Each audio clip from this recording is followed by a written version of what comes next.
Hi, പുതിയൊരു വീഡിയോയിലേക്ക് സ്വാഗതം. അപ്പോൾ എൻ്റെ വീഡിയോകളൊക്കെ കാണുകയും ആ വീഡിയോക്ക് കമൻ്റ് ഇടുകയും ചെയ്യുന്ന ഒരു ചേട്ടനെ കുറിച്ചാണ് ഈ വീഡിയോയിൽ പരാമർശിക്കുന്നത്.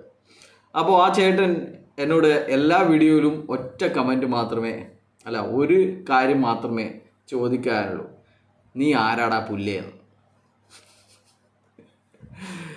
ചേട്ടനോട് പറയാനുള്ളത്, ഗ്രീൻകോ സെക്യൂരിറ്റീസ് പ്രൈവറ്റ് ലിമിറ്റഡ് എന്ന് പറഞ്ഞ സ്ഥാപനം നടത്തുകയും ആൾക്കാരുടെ പണം സമാഹരിച്ച് അവരെ പറ്റിക്കുകയും ചെയ്ത് ജയിലിലായി ഇപ്പോൾ പുറത്തിറങ്ങിയ അദ്ദേഹം പിന്നെയും ഇതുപോലെ പറ്റിക്കാൻ വേണ്ടിയിട്ട് ഹൈറിച്ച് ഓൺലൈൻ ഷോപ്പി എന്ന് പറഞ്ഞിട്ട് ഒരു തട്ടിക്കൂട്ട് ഇപ്പോൾ പക്കാ മണി ചെയിൻ സ്ഥാപനം നടത്തുന്ന സമയത്ത്, നിങ്ങൾ അതുമായിട്ട് സഹകരിക്കുന്ന സമയത്ത്, അദ്ദേഹം ഇതിൻ്റെ പ്ലാൻ പറയുന്ന സമയത്ത് നിങ്ങൾ അദ്ദേഹത്തിൻ്റെ മുഖത്ത് നോക്കി ചോദിക്കണമായിരുന്നു, നീ ആരാടാ പുല്ലേ എന്ന്.